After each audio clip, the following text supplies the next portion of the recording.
Welcome to Street Talk with Loretta Rose. We are out on location today in Phoenix City at the Troy University Riverfront campus. Today I will be talking with Vice Chancellor Dr. David White, and he's going to give us a tour of the facility here. I am excited about letting you see what's here in Phoenix City. Also, he's going to enlighten the community and the citizens of Phoenix City more about the progress of Troy University and the reasoning behind them moving their campus to this location. There's a lot of great stuff that's about to come to you from right here in Phoenix City on Street Talk with Loretta Rose.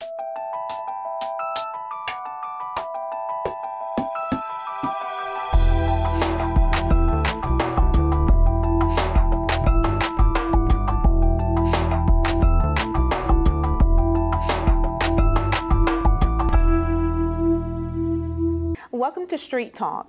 I'm Loretta Rose, and we are here at the beautiful location of Troy University Riverfront campus. I am in the office now with Dr. Vice Chancellor David White.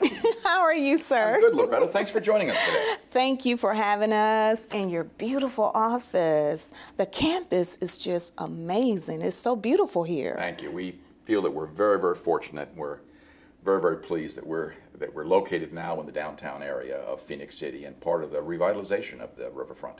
I love that, downtown Phoenix City. That's right. And it's really looking like downtown. It is. It is.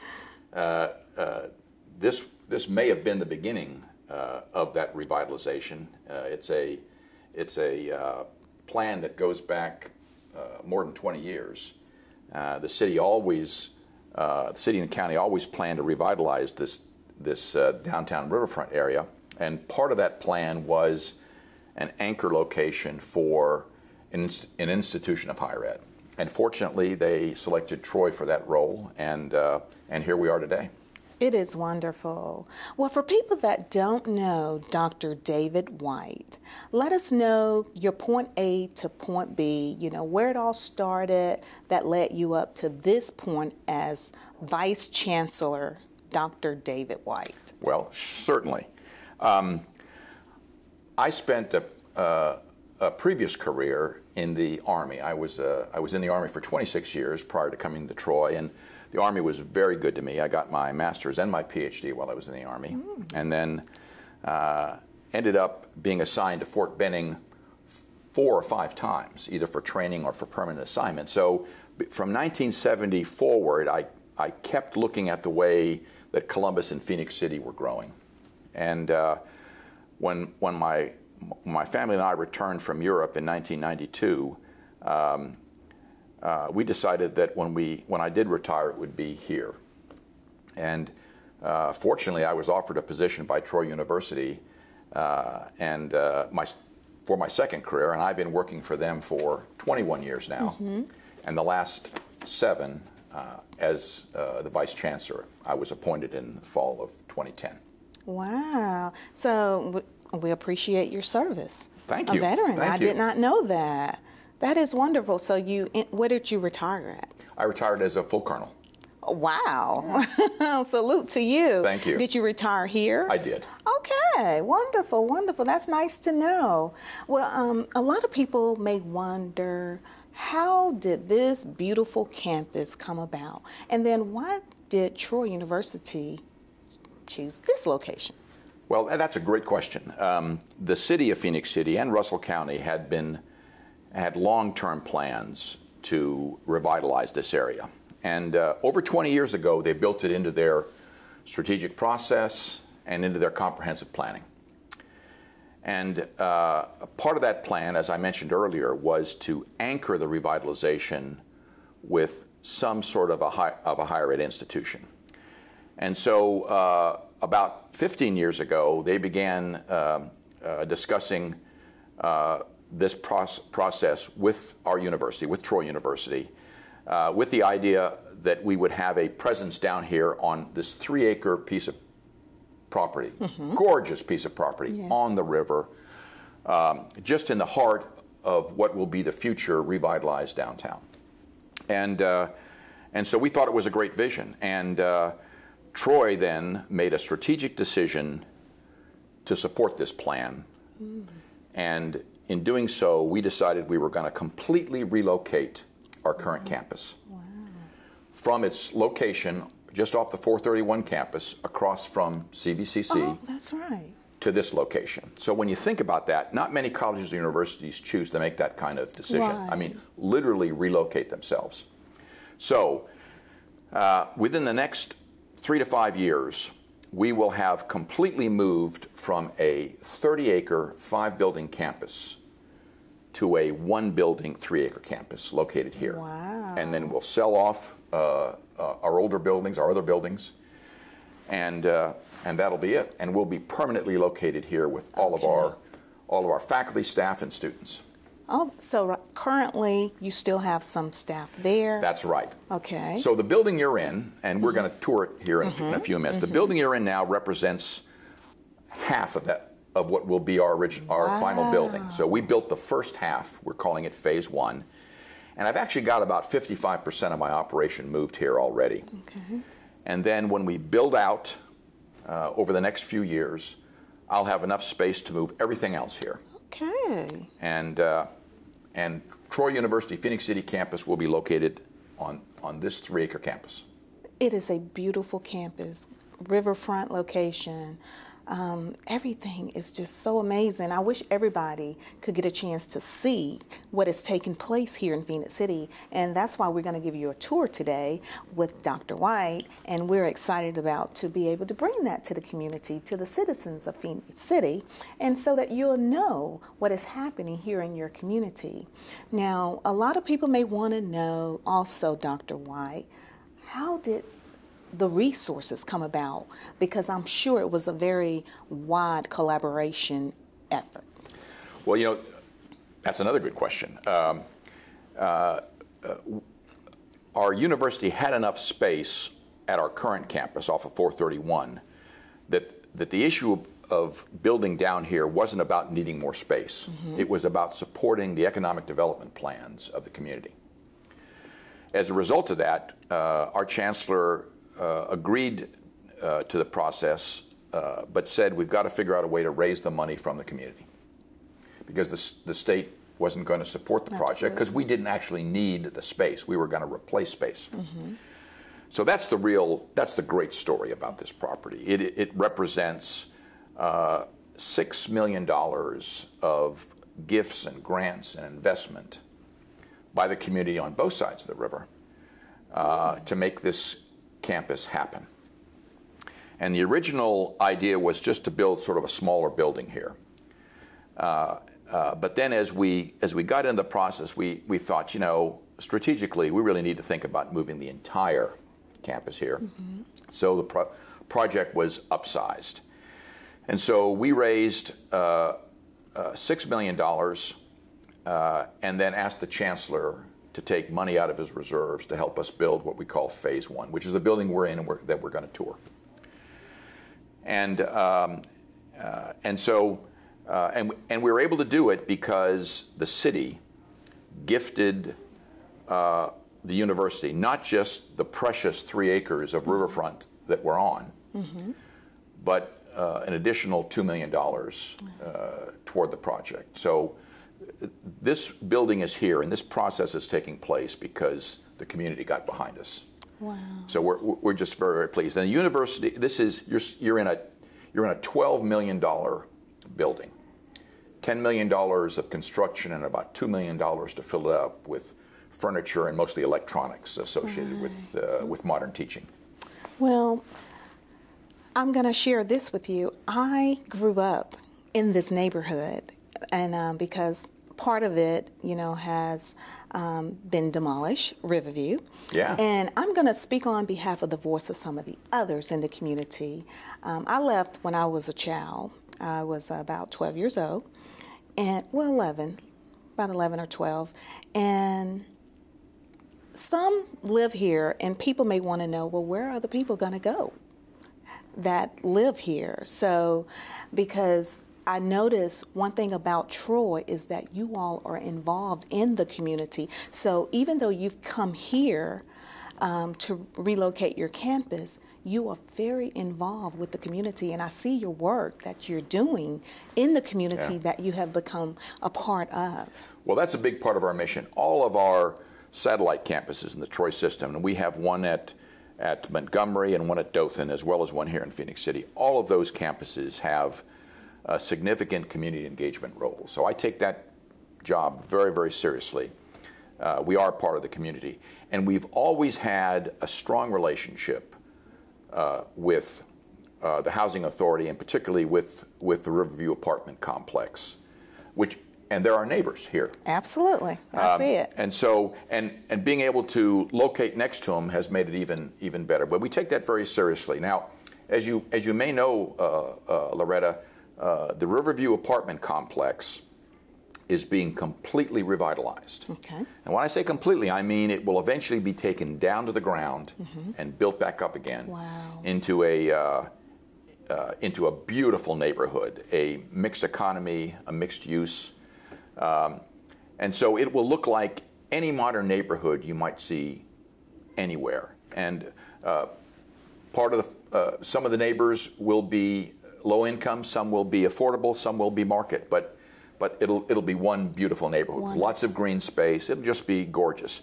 The folks that are in Riverview now, part of them will be relocated to a new apartment complex that's being built off-site, and others may choose vouchers, and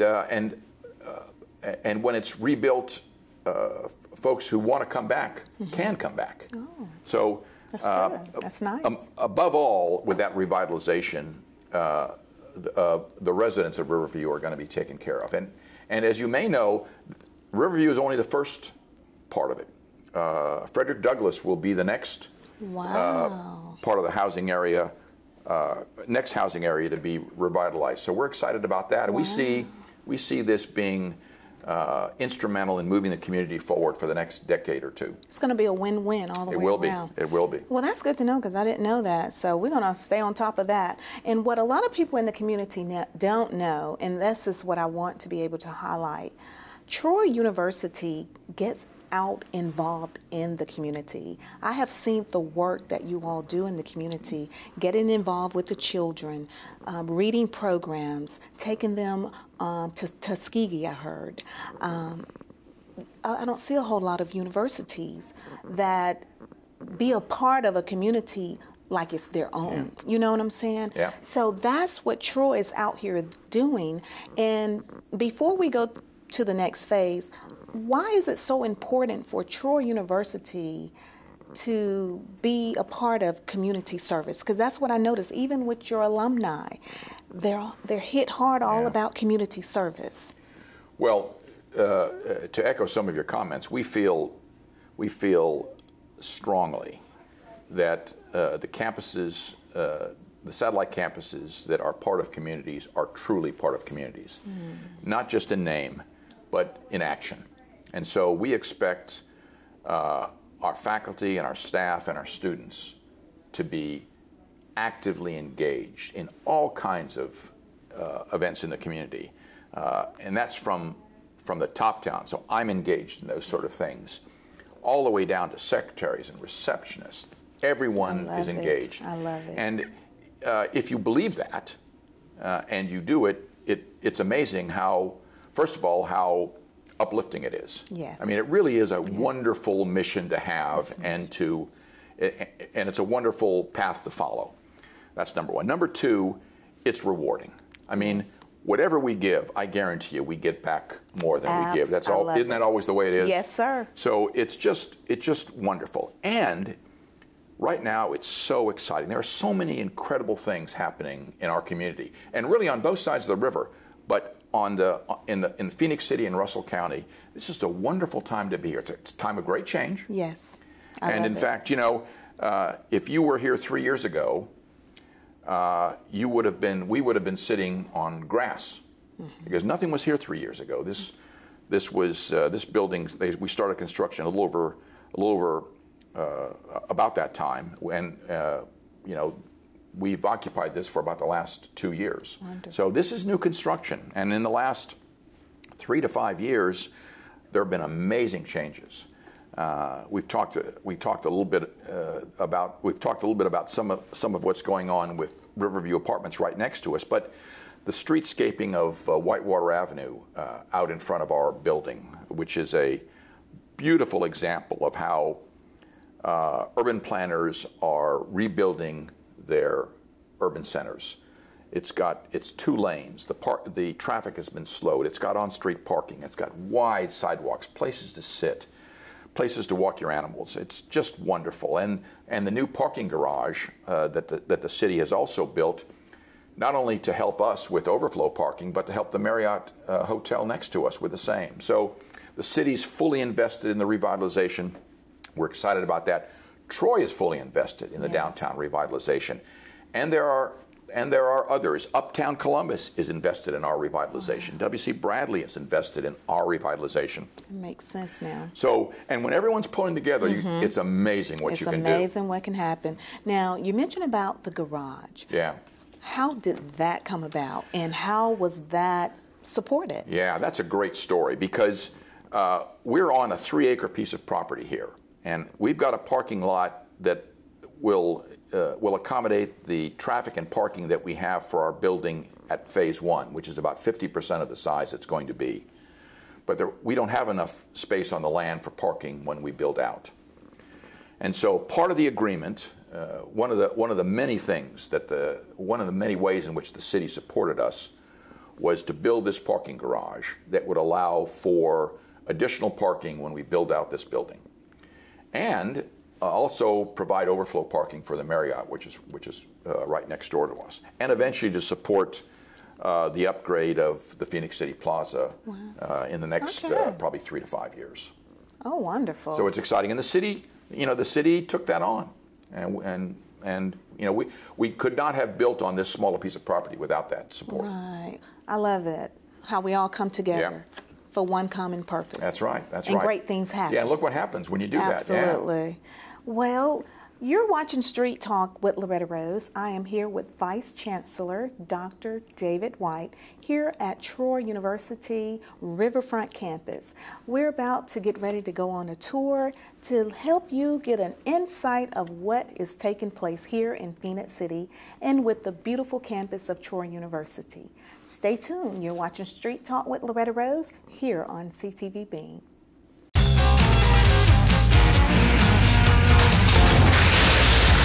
Whoa, dude. You thinking what I'm thinking? Yo, I'm gonna cut the gap. Yeah. I'm gonna get it. I'm gonna get it. I'm going in. We love to work at nothing all day. And we be taking care of business. It's all mine. Integrity. Pass it on. Save the date. A message from the Foundation for a Better Life. It's Street Talk with Loretta Rose, and we are here with Vice Chancellor Dr. White, and he is going to give us a tour of the campus.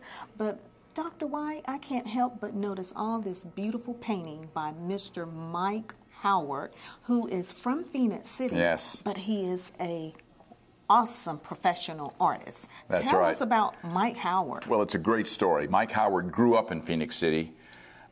He left. He was a talented artist when he was a young man, left to go to college, and ended up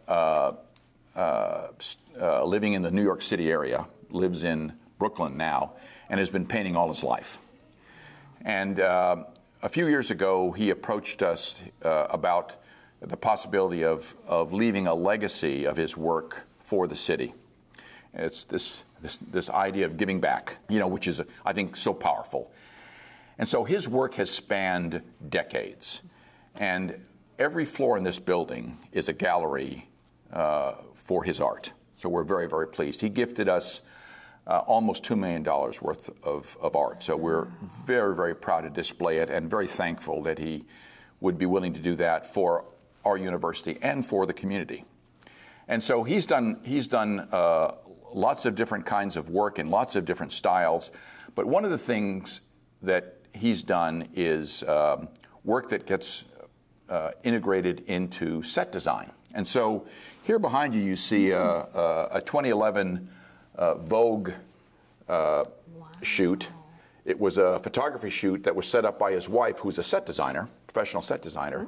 But as you can see in the background are paintings that Mike has done. In fact, those paintings from that background are actually displayed here on the 4th floor of our building. I see. See, there's the hummingbird in that one, and the cherry tree in that one. Oh, and we're going to see the actual painting. We are. I love it. And his wife is a set designer? Yes, she's a professional set designer for both still shoots, for both photography shoots and for video shoots. I love that. And she works internationally. I love it. I love it. So we're going to share and let the people see some of this work and here, because, I mean, it's like some almost in every room I see, or office. Right. This is what we saw in the photo. That's right. All these photos here have been part of set designs. Wow.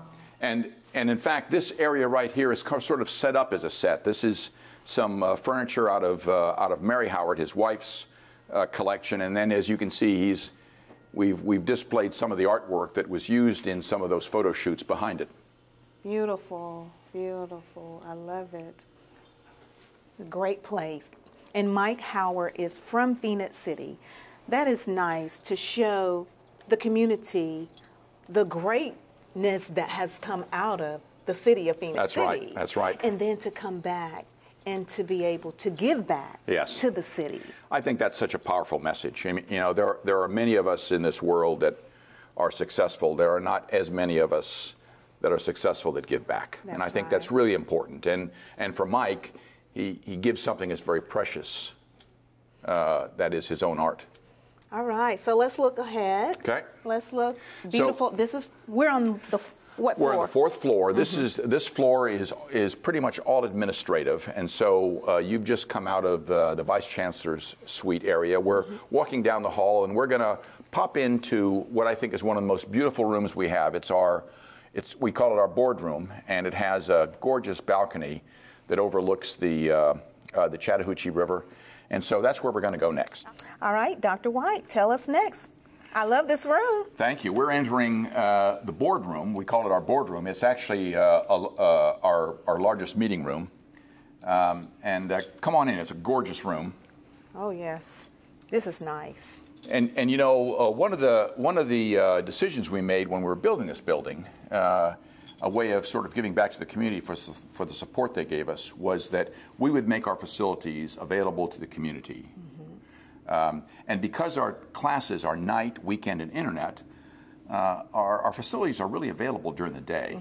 And so this is one of the many rooms that our community leaders and our community groups and the not-for-profit organizations use, and we basically charge nothing or very little. It's very affordable. It is. It is. And it's very affordable. Yeah. And come on through. I want to show you something as we work our way toward the balcony. We have a gorgeous balcony in this off of this 4th floor conference room. We're going to look at it in a minute, but first of all, this is huge. This is like the movie theater. I know. We have great electronics throughout the building, including this room. You can, I mean, really state of the art. You can have a wonderful meeting in here. We do school districts use this room for their professional interviews. Just all kinds of great uses for it. That's wonderful. I want to show you something, Loretta, to sort of give you a sense of where we are now and where we plan to be. All right. So this is the building we're in. Okay. We call this our Phase 1 building, and what we actually did is build the middle of the building as it will eventually stand, because when it's Phase 2, we're going to build out from the sides, and it's going to look like this. Wow. And you really won't be able to tell where the Phase 1 and Phase 2 buildings started and ended. It'll just be one large, gorgeous hall. Beautiful. Oh, my. And it'll have more square footage than I have in this one building than I have collectively on the 5 buildings I have now on my other campus. So it's great space. It's great. Beautifully constructed. We're just really, really proud. And this building, you could put on the Troy campus and it would fit right in. So this architecture in this building is really an extension of our home campus at Troy. Oh, wow. Yeah, because Troy, original location is in Troy. It is. It's in Troy, Alabama, and that's the only what we call traditional campus that we have. So it has residents. It has students that are primarily age 18 to 22, 23. Mm-hmm. It has a marching band and fraternities and sororities, and the football the sports teams are there. At all the other places, we really focus on the working adult. Okay. So this campus, the Phoenix City campus, is not a residential campus. We don't have dorms. Yes. And we don't have the things that go along with dorm life. Absolutely. This is the business of adults moving forward with their education. And I noticed that when we were here for your opening house night, a lot of the students are working adults. That's right. And they come and have their classes at night. Yeah, they come after work, and they're juggling work and family and social obligations. Absolutely. And bless their hearts, they still find time for their education. We admire them greatly. And Troy is a great place to be. Well, thank you. I think so too. It's a great place to be. I want to show you something really beautiful, Loretta. Let's walk over here to the balcony Ooh, entrance. This is nice. This is, I think, one of the most beautiful views of the river and actually of downtown Columbus when you think about it. Let's go over here and take a look. All right. Well, I did a show here in one of your beautiful rooms. It was an all-female panelist. And I think our next show is going to be on the balcony. Well, good for you. And I tell you, even if you don't have a show here, you need to come out here for coffee sometime because it's great. You know what? We can have a coffee break. I like that, Doctor. Dr. White. Oh, this is beautiful. So is this a gorgeous view or not? Yes. Oh, wow. So we have the beautiful 14th Street pedestrian bridge. Just an incredible asset to the community. Has great historic value as well. You know that in the final in one of the last battles of the Civil War, the Union forces came through Alabama, crossed this bridge, and eventually secured the other side and won that battle. Wonderful. Won that battle as well. This is downtown Phoenix City. Yeah. Troy University on the riverfront. I love this. This is beautiful. The view is amazing. And the city has invested in a gorgeous Riverwalk extension that goes down about a quarter mile past us and will eventually link to Idlehour Park. Oh, which will be tremendous. That is going to be amazing. And you can see people out there walking. Yep. The weather is nice. This is beautiful. And you see people walking, you see people running, you see people bicycling, you see folks with families, you see people walking their animals. It's just wonderful. Wonderful. This feels so good, I don't want to leave. I'm having a moment. I feel the same way when I come out here sometimes. This is nice. It's so peaceful. Yeah, I know. It's so peaceful. This is great job, Phoenix City. I know. And great job, Troy University. Well, thank you. And I think from here you can get an inkling of some of the exciting things that are going to be happening in our community over the next 3, 5, 10 years. I mean, this is a community on the rise. There's wonderful things happening. The community is coming together. The city, the county, everyone's a part of it. The Marriott Hotel on one side is probably one of the nicest places to stay when you're in the Columbus, Phoenix City area. Right. Riverfront apartments on the other side of us. That neighborhood is going to be completely revitalized. It's just exciting to be here now and exciting to be right here. I love it. And when you had your tailgating party, it was so nice how you collaborated with the Marriott Hotel. Yeah. It was awesome. And they've been great partners, just as the Riverview Apartments have been great neighbors. Yes. And now we are still here with Dr. David White. He's going to take us into one of their computer labs. Let us know more about what you call this classroom. Sure. And how it's operated. Okay. Well, why don't you guys step on in? Let me talk to you about this collaborative teaching laboratory. Okay.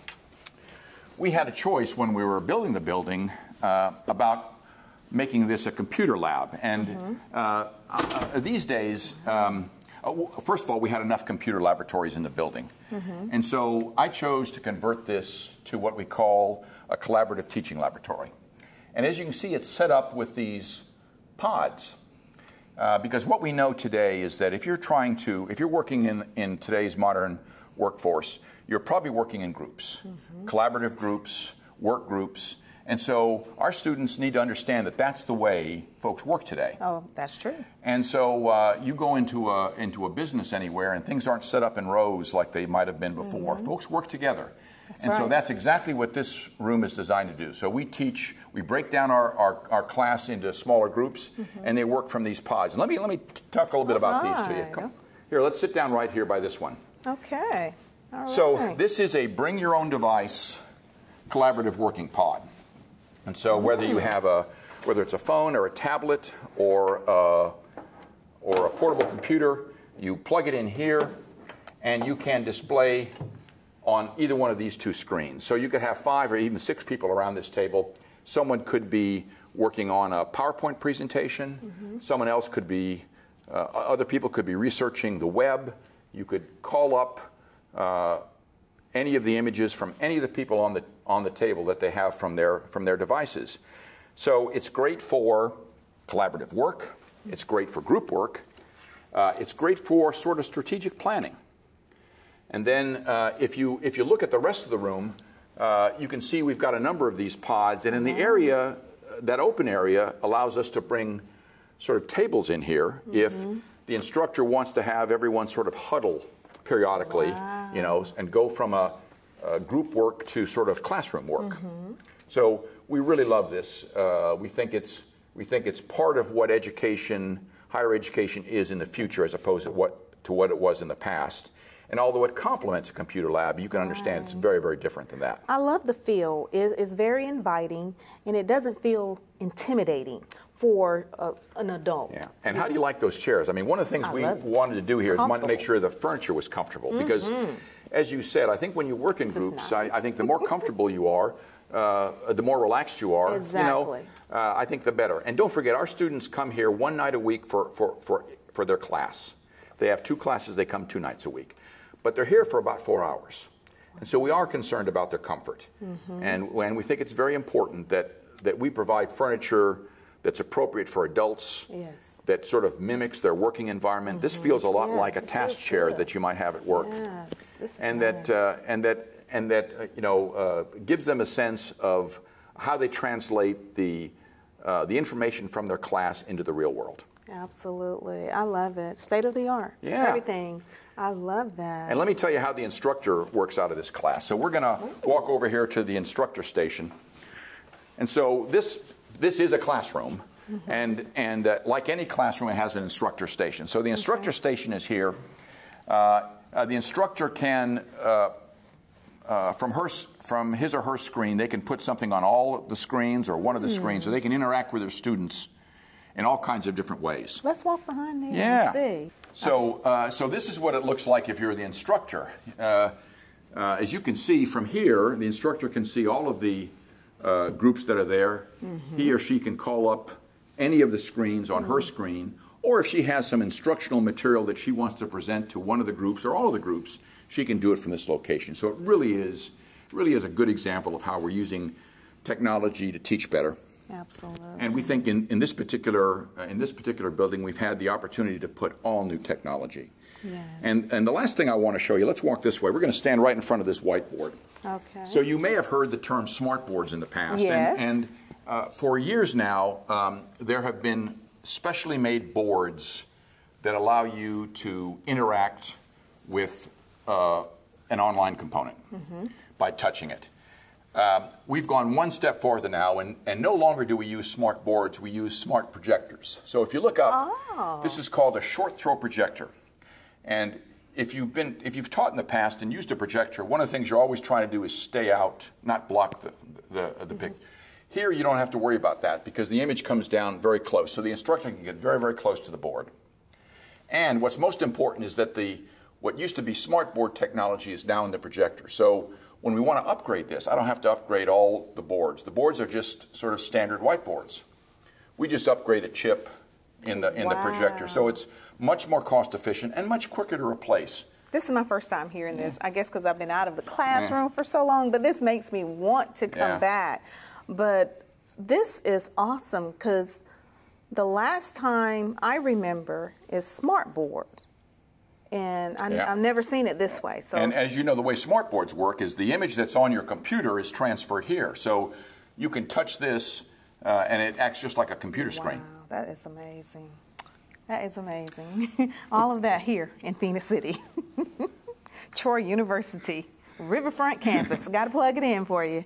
Well, we're going to just walk briefly down the hall. Let me show you some of the other art that's on this floor from Mike Howard, and then we'll go down to the next floor, okay, which has all teaching classes and has some of our larger classes. And I want to talk to you a little bit about our thoughts on how we put the furniture and constructed those classrooms. Sounds good. This is one of our large classrooms, and if you'll come around here, I'll explain why we put a lot of thought into this. Mm-hmm. We put a lot of thought into the furniture, into how the instructor would teach from this classroom, and the key word for this classroom is versatility.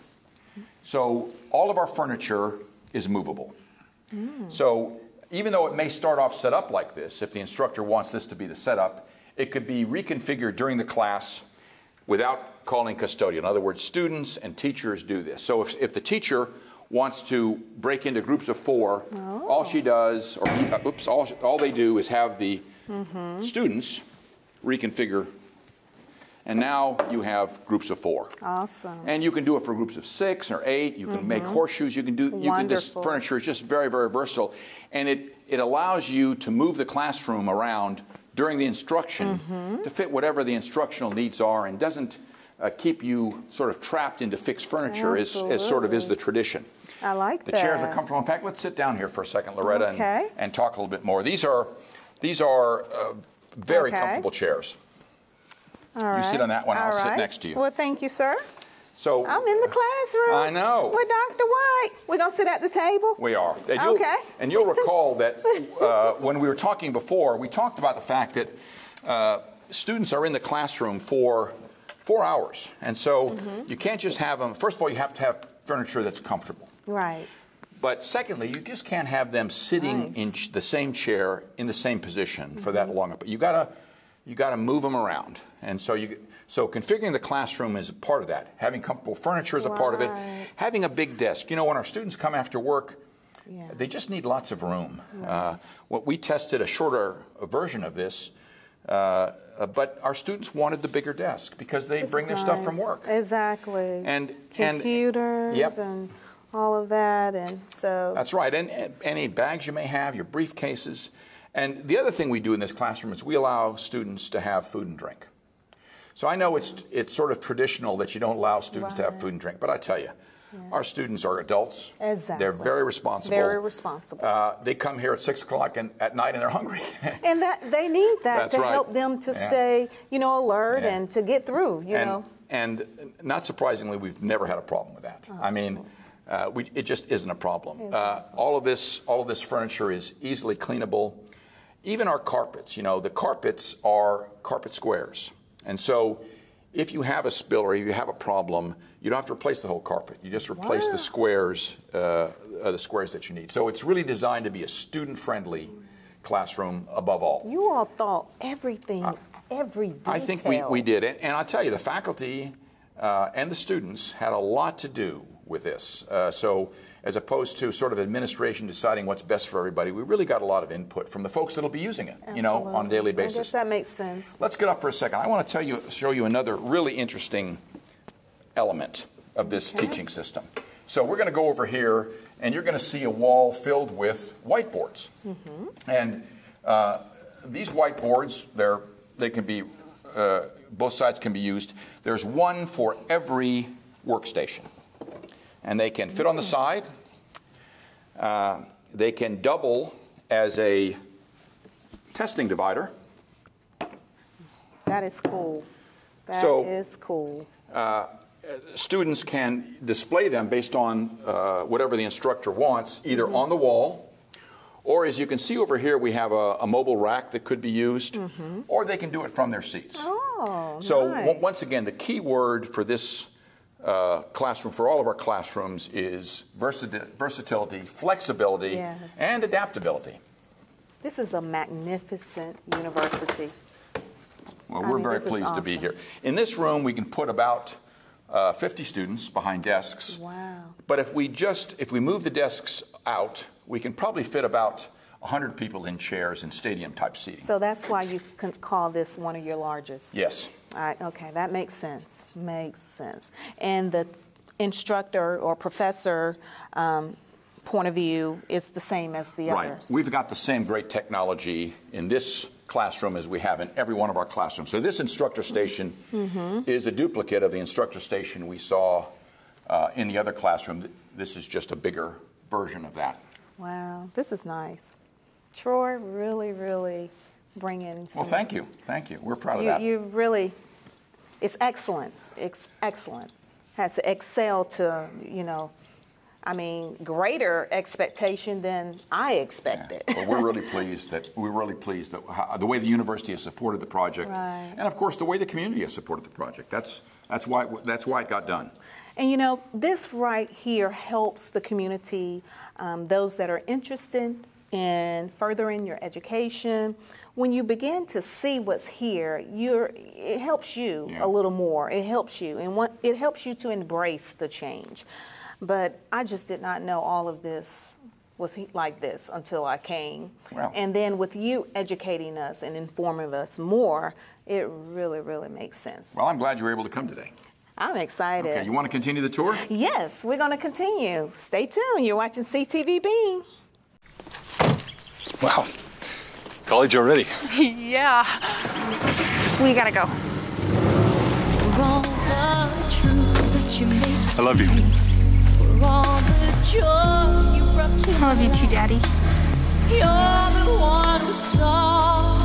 And thanks for everything. Gratitude. Pass it on.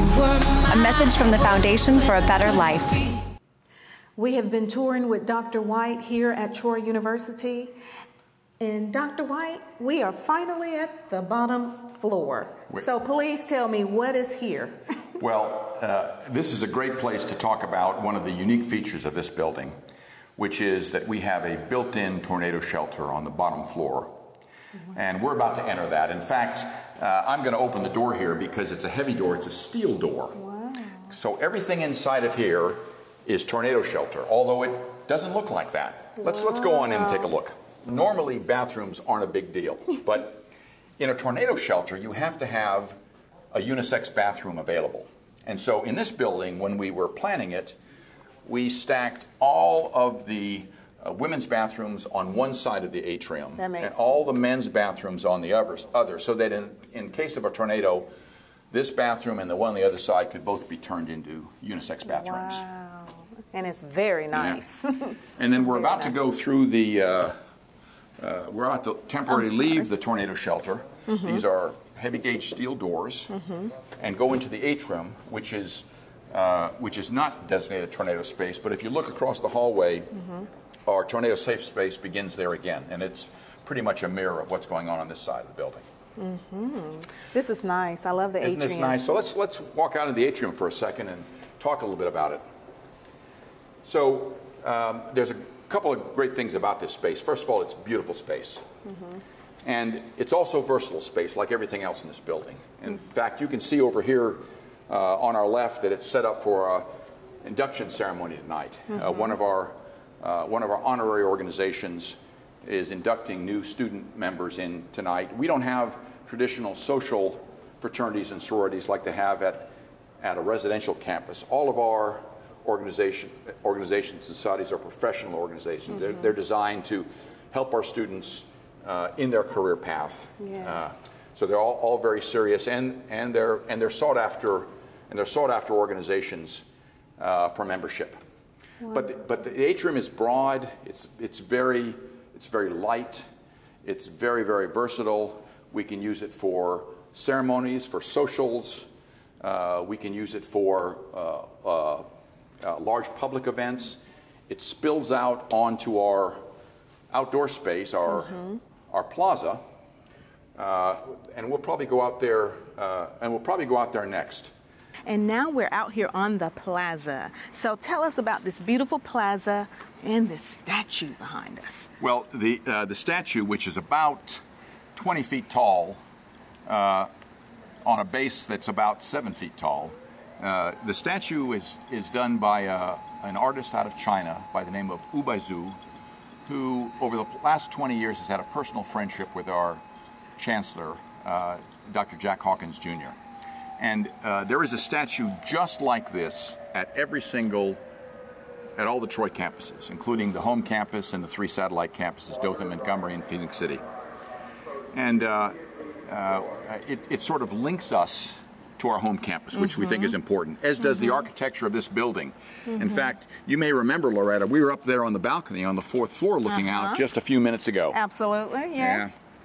And so this gorgeous outdoor space, I think, just is a good example of the beautiful location we have. Yes. If you want to move around here, you'll see where we are in relationship to the river. I mean, it's just gorgeous. This is gorgeous. And so this space out here we can also use for entertaining. You can have classes out here if you want. If some of the if a faculty member wants to have his or her class out here, it's just a gorgeous space with beautiful views of our river nice. and the area around. And you had, for your tailgating party, you had live performance. We do. Over there. We have live music out here whenever we can.